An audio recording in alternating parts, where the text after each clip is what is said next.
Aquí le presento este gran amigo, hombre muy sincero, Papo Imbarete.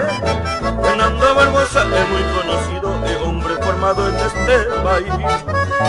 Caray, Fernando es gran facendero en este estado Mato Grosso do Sul. Este es el hombre amigo de todos, siempre muy querido por su amistad.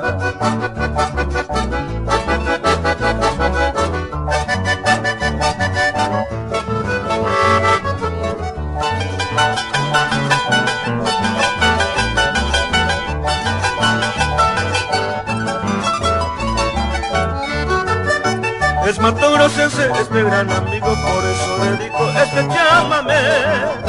Hombre muy alegre de corazón noble, amable, cordial y muy popular. Fernando Barbosa, hombre malicioso, pero en su corazón lleno de bondad. Es muy renombrado y muy servidor, aquí le presento este gran valor.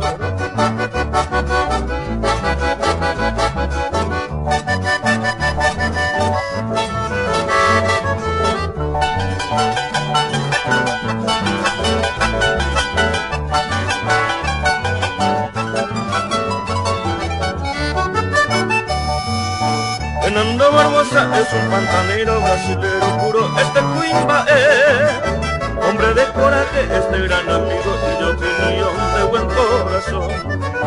Así es Fernando, siempre cordial, deseamos paz en su corazón. Con todo aprecio y admiración, dejamos este beso a este amigo.